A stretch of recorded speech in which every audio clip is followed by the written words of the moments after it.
Hello everyone, welcome to my YouTube channel. तो CUET related सारे latest update पाने के लिए आप चाहो तो हमारा टेलीग्राम ग्रुप को ज्वाइन कर सकते हैं। लिंक आपको वीडियो के नीचे डिस्क्रिप्शन में मिल जाएगा।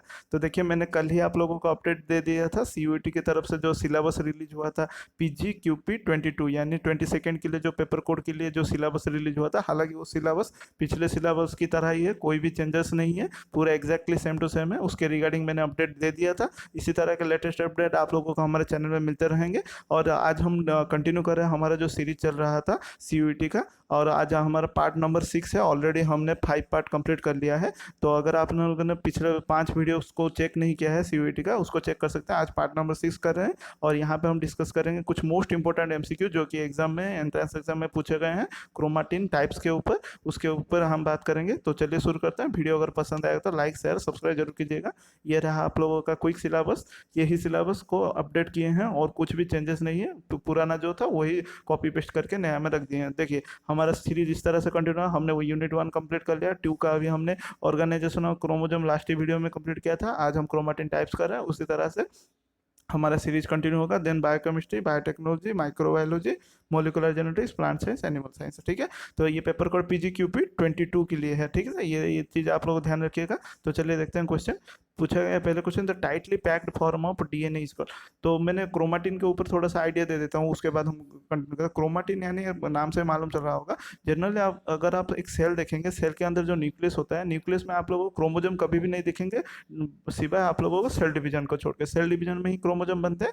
वरना आप लोगों को किस फॉर्म में देखने को मिलेंगे, ये थ्रेड की तरह, फाइबर्स की तरह देखने को मिलते हैं, जो हमारे न्यूक्लियस के अंदर रहते हैं। उसी डीएनए फाइबर्स को हम, डीएनए फाइबर जब कंडेंस हो जाता है, पैकेज हो जाता है, तब ये फॉर्म करता है क्रोमाटिन। ठीक है।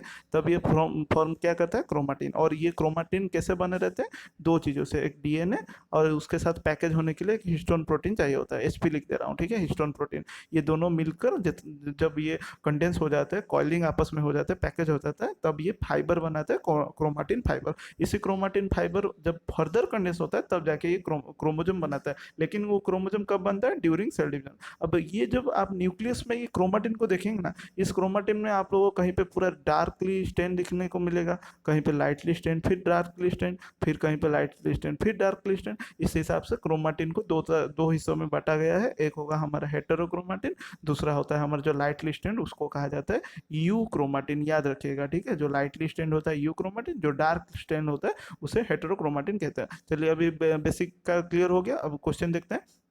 The tightly packed form of DNA, अभी जो मैंने कहा, tightly packed form of DNA को क्या कहा जाता है, सुपर कॉइलिंग कॉम्प्लेक्स स्टेट यूक्रोमाटिन हेटेरोक्रोमाटिन, उसको हेटेरोक्रोमाटिन कहा जाता है। इसके ऊपर और भी मैं डिटेल में बताऊंगा। The type of chromatin that participate in the active transcription of DNA to mRNA products is, यानी कि क्रोमाटिन में से वो वाला हिस्सा जो कि एक्टिव ट्रांसक्रिप्शन करता है। ठीक है। वो कौन सा है, हेटेरोक्रोमाटिन, यूक्रोमाटिन, सेंट्रोमियर, या फिर एक्रोसेंट्रिक क्रोमोसोम। बहुत ही ईजी सा है, यू क्रोमाटिन कहते हैं। ठीक है। मैं बोलूंगा आप लोगों को बाद में कि किस तरह से ये हेटेरोक्रोमाटिन और यू क्रोमाटिन ज़्यादा इंपॉर्टेंट है। उसके बाद चलते हैं next. Heterochromatin is usually localized to the periphery of the. तो हेटेरोक्रोमाटिन किसके पेरिफेरल रीजन में पाया जाता है, cell membrane, cytoplasm, nucleus, cell wall. बहुत ही ईजी सा है, न्यूक्लियस में पाया जाता है और न्यूक्लियस के पेरिफेरल रीजन में पाया जाता है। ये मान लीजिए न्यूक्लियस है, उसके पेरिफेरल पेरिफेरल रीजन ये रहे, पूरा साइड में जो बाउंड्री के और रहेंगे रीजन, वहाँ पे आप लोगों को हेटेरोक्रोमाटिन देखने को मिलते हैं। उसके बाद देखिए next, you chromatin is the lightly packed form of chromatin, tightly packed form of chromatin, concentrated form of chromatin, या फिर इलोंगेटेड फॉर्म ऑफ क्रोमाटिन। मैंने अभी जैसे कि कहा, यू क्रोमाटिन लाइटली पैक्ड है और हेटेरोक्रोमाटिन टाइटली पैक्ड है। ठीक है। और डार्क स्टेन्ड होता है। उसके बाद देखिए, percentage of human genome to be euchromatic is. तो कितने परसेंटेज के जो ह्यूमन जीनोम है जो कि यू क्रोमाटिक है, 0.72, 0.52, 0.92, या फिर 0.5। ये है 0.92। याद रखिएगा, आप लोगों का जितने भी डीएनए कंटेंट है एक सेल में, उसका उसका जो ज़्यादा पार्ट रहता है वो ना हेटेरोक्रोमाटिक रीजन रह जाता है, वो बहुत ही कम पार्ट रहता है जो कि यूक्रोमाटिक रहता है। उसका देखिए नेक्स्ट क्वेश्चन, द रिपीटिंग सब unit of chromatin is called. Repeating सब यूनिट ऑफ क्रोमाटिन को क्या कहते हैं, न्यूक्लियोस, न्यूक्लियोटाइड, न्यूक्लियोजोम, या फिर डीएनए नेटवर्क, उसको न्यूक्लियोजोम कहते हैं। ठीक है, याद रखिए न्यूक्लियोजोम। उसके बाद देखिए next question, the structure of chromatin can be modified by. Structure of chromatin किस तरह से मॉडिफाई हो सकता है, आप लोगों का मिथाइलेशन, एसिटिलेशन, या फिर फॉस्फोराइलेशन, या फिर आप लोगों का ऑल ऑफ द एबव। तो मैंने कोई क्वेश्चन छोड़ा के,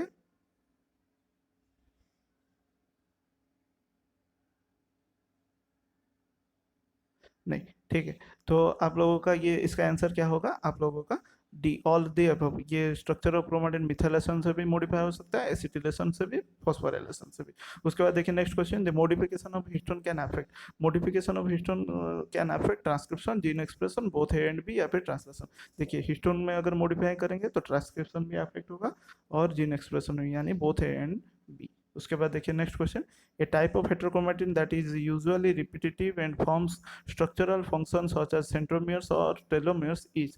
तो एक टाइप ऑफ क्रोमेटिन जो कि रिपीटेटिव है और स्ट्रक्चरल फंक्शन परफॉर्म करता है सच एज सेंट्रोमियर और टेलोमियर के हिसाब से काम करता है, उसको क्या कहते हैं? कॉन्स्टिट्यूटिव हेटेरोक्रोमेटिन, या फिर हम कहते हैं facultative heterochromatin, both A and B, या फिर नॉन ऑफ द अबव। तो इसका जो राइट आंसर है ये, इसको कहते हैं कॉन्स्टिट्यूटिव हेटेरोक्रोमेटिन। उसके बाद देखिए next question, the extent of chromosome coiling in non dividing cell is. तो क्रोमोजोम के जो coiling in non dividing cell में क्या बोला जाता है? Super coiled euchromatic euchromatin contest, या फिर हेटेरोक्रोमेटिन, उसको कहा जाता है यूक्रोमेटिन। ठीक है, नॉन डिवाइडिंग सेल में जो कॉइलिंग पर। उसके बाद next question, why are chromosomes condense. Chromosome condense क्यों रहते हैं? To facilitate accommodation, always condense, to facilitate cell division, या फिर to facilitate distribution in daughter cell. बहुत ही ईजी से कंडेंस होते हैं ताकि डिस्ट्रीब्यूशन ईजिली हो सके डॉटर सेल में। उसके बाद नेक्स्ट क्वेश्चन, आप लोग आठ which phase do transcription ceases. Transcription कौन से फेजेस में बंद हो जाता है? इंटरफेज में, प्रोफेज में, एस फेज में, या फिर जी फेज में? ये बंद हो जाता है आप लोगों का प्रोफेज में। ट्रांसक्रिप्शन का कोई भी रोल नहीं होता, बंद हो जाता है। ठीक है, क्योंकि उसके पहले सब कुछ हो जाता है। उसके बाद देखिए next, centromeric DNA was initially defined in. Centromeric DNA पहले डिफाइंड कहाँ पे हुआ था?